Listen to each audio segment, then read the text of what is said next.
नमस्कार, मैं प्रद्युमन जोशीला पिछली 3 लगातार योजनाओं से हरियाणा में कांग्रेस का राज नहीं बन रहा और राज ना बनने का उदासी कांग्रेस के कार्यकर्ताओं के चेहरों पर आज भी देखी जा सकती है। और 2024 में तो बड़ी प्रचंड आंधी कांग्रेस की दिख रही थी, उसके बावजूद कांग्रेस राज नहीं बना पाई।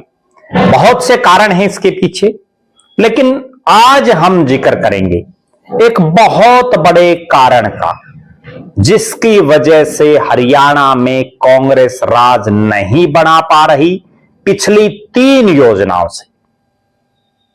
और वो कारण है हरियाणा प्रदेश में एक ऐसा मजबूत वोट बैंक जो कभी कांग्रेस के साथ होता था, लेकिन समय के साथ साथ उस समाज ने कांग्रेस से धीरे धीरे कन्नी काटनी शुरू कर दी।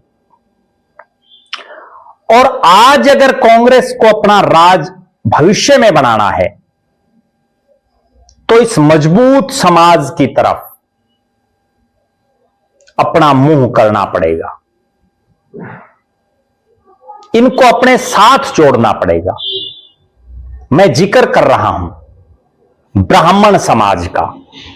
ब्राह्मण समाज जो बहुत ही सम्माननीय है और वर्षों तक ब्राह्मण समाज कांग्रेस के साथ बड़ी मजबूती के साथ बहुतायत में खड़ा रहा। हरियाणा प्रदेश का पहला मुख्यमंत्री पंडित भगवत दयाल शर्मा भी ब्राह्मण समाज से रहे। कांग्रेस के बड़े दिग्गज नेताओं में उनका नाम रहा। और उसके बाद भी समय समय पर कांग्रेस में बड़े बड़े चेहरे ब्राह्मण समाज से अग्रिम पंक्ति में दिखाई देते रहे, चाहे पंडित चिरंजी लाल शर्मा हो या विनोद शर्मा। लेकिन पिछली 3 योजनाओं से प्रदेश में कोई मजबूत ब्राह्मण चेहरा उभर करके सामने प्रदेश स्तर पर नहीं आ पाया। और कारण सीधा सा, कांग्रेस ने ब्राह्मण समाज के जिन चेहरों को बड़ी चौधर दी, वो समाज को पार्टी के साथ नहीं जोड़ पाए। और जो शख्स ग्राउंड जीरो पर मेहनत कर रहा हो, उसको पार्टी ने बड़ी चौधर नहीं दी।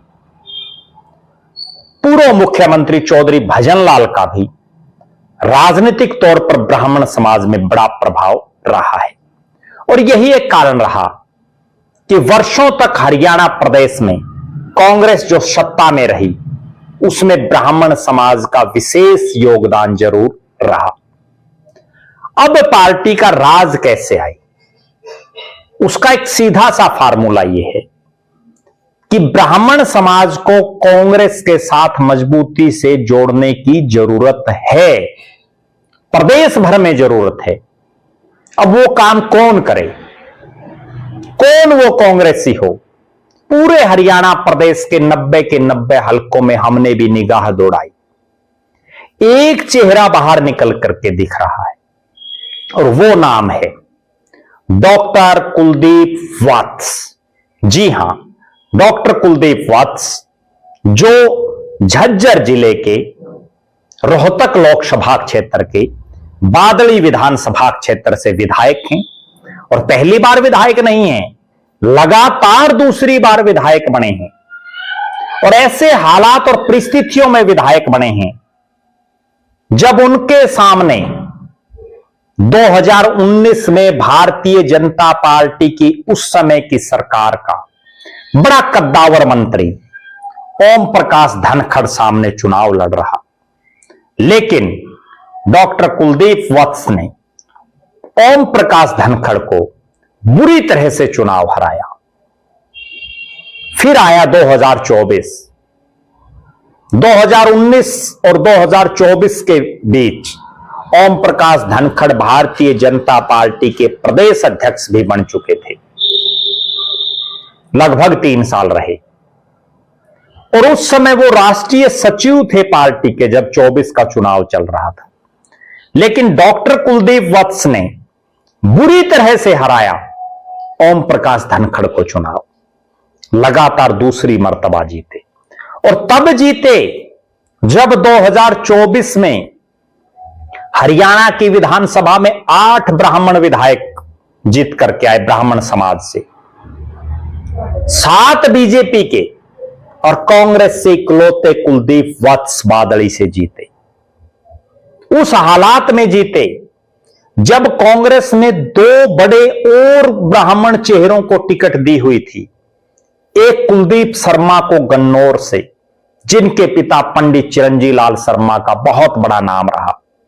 खुद कुलदीप शर्मा हरियाणा में कांग्रेस के कार्यकारी अध्यक्ष रहे, स्पीकर रहे विधानसभा के, लेकिन एक निर्दलीय देवेंद्र कादयान के मुकाबले बुरी तरह से चुनाव हारे कुलदीप शर्मा। और दूसरे नीरज शर्मा, फरीदाबाद एनआईटी से उनको टिकट दिया। नीरज शर्मा जिनके पिता बहुत बड़े कद्दावर नेता इस इलाके के रहे, उनका अपना एक नाम रहा, लेकिन उसके बावजूद सतीश फागना जो बीजेपी के प्रत्याशी थे, उन्होंने नीरज शर्मा को बुरी तरह से चुनाव हराया। केवल कुलदीप वत्स बादली से चुनाव जीतने में कामयाब रहे। और मैं तो एक बात और भी कहता हूं, अगर 2014 के चुनाव में कुलदीप वत्स को कांग्रेस टिकट दे देती बादली से, तो ओम प्रकाश धनखड़ की तो जीरो भी नहीं टूटती। यानी धनखड़ साहब ने दादरी से चुनाव लड़के देख लिया, वहां बुरी तरह से हारे। लोकसभा का लड़के देख लिया, वहां बुरी तरह से हारे। अपने राजनीतिक जीवन में बीजेपी की टिकट पर इतने बड़े कद का नेता होने के बावजूद केवल एक मर्तबा चुनाव जीत पाए, और वो भी तब जब कुलदीप वत्स निर्दलीय चुनाव लड़ रहे थे। दूसरे नंबर पर रहे थे कुलदीप वत्स और कांग्रेस का प्रत्याशी चौथे स्थान पर रहा था। अगर उस समय कांग्रेस कुलदीप वत्स को टिकट दे देती तो कुलदीप वत्स की तो जीत की हैट्रिक लगती ही, ओम प्रकाश धनखड़ की जीरो नहीं टूटती। बहरहाल जो बीत गया वो गया। अब आगे क्या हो? आगे यह है कि अगर कांग्रेस पार्टी को हरियाणा में अपना राज बनाना है, अपनी हार के चौके से बचना है, तो ब्राह्मण समाज को मजबूती से अपने साथ जोड़ना होगा। और आज के दौर में वो काम केवल कुलदीप वत्स कर सकते हैं, बादली के विधायक, क्योंकि लगातार दूसरी बार जीते। ओम प्रकाश धनखड़ जैसे बड़े चेहरे को चुनाव हराया और जीतने के बाद हरियाणा प्रदेश में उन्होंने घूमना शुरू कर दिया है। भगवान परशुराम जन्मोत्सव के कार्यक्रमों में दादरी हो या भिवानी, आदमपुर, हिसार, हांसी से लेकर सांपड़ा और करनाल तक हरियाणा प्रदेश के अलग अलग इलाकों में जा जाकर के उन्होंने भगवान परशुराम को नमन किया, अपनी बात वहां रखी। निश्चित तौर पर जिस तरह से कुलदीप वत्स पिछले लंबे समय से हरियाणा की राजनीति में सक्रिय हैं, हालांकि जब वो पहली मर्तबा विधायक बने तो उसी समय यह लगने लगा था कि अगर कांग्रेस कुलदीप वत्स जैसे जुनूनी नेता को आगे बढ़ाए, उनको पावर दे, तो पार्टी का भला हो सकता है। लेकिन अब भी कांग्रेस के पास समय है। अगर कांग्रेस पार्टी को हरियाणा में सत्ता में आना है तो कुलदीप वत्स को बड़ी जिम्मेदारी देनी होगी, प्रदेश की जिम्मेदारी देनी होगी, ताकि वो प्रदेश भर में ब्राह्मण समाज को तो कांग्रेस के साथ जोड़ ही दें, समाज के अन्य वर्गों में भी उनका अपना एक खासा रुतबा है, अपनी एक खास पहचान है। बादली विधानसभा क्षेत्र में समाज के हर वर्ग के साथ उनका पारिवारिक नाता है। और यही एक कारण है कि पिछले 3 चुनावों से हम देख रहे हैं किस तरह से बादली की जनता उनको भरपूर प्यार, साथ, सहयोग, समर्थन और आशीर्वाद दे रही है। अब निगाहें कांग्रेस आला कमान पर हैं कि अगर कांग्रेस को हरियाणा में सत्ता चाहिए तो वो कितनी जल्दी ये फैसला लेते हैं कि कुलदीप वत्स को प्रदेश भर में कोई बड़ी जिम्मेदारी देकर के आगे बढ़ाने का काम करेंगे। कुलदीप वत्स एक जुनूनी नेता है जो ठान लेता है उसको पूरा करके दिखाता है।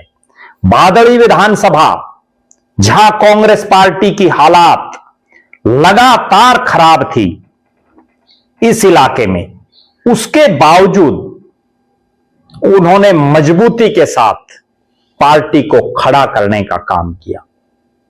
बहरहाल हमारी निगाहें भी इसी चीज पर हैं कि कांग्रेस आला कमान, चाहे वो राहुल गांधी हो, मल्लिकार्जुन खड़गे या पार्टी के अन्य नेता, वो क्या फैसला लेते हैं हरियाणा के संदर्भ में। दीपेंद्र सिंह हुड्डा हो या चौधरी भूपेंद्र सिंह हुड्डा, वो भी जानते हैं डॉक्टर कुलदीप वत्स की काबिलियत हो, और यही एक कारण है कि लोकसभा हो या विधानसभा चुनाव, हर जगह कुलदीप वत्स को हुड्डा परिवार विशेष तरजीह देता है। आप दर्शक क्या मानते हैं? डॉक्टर कुलदीप वत्स के राजनीतिक भविष्य को लेकर के आपका क्या मानना है? अपनी बेबाक राय जरूर रखें।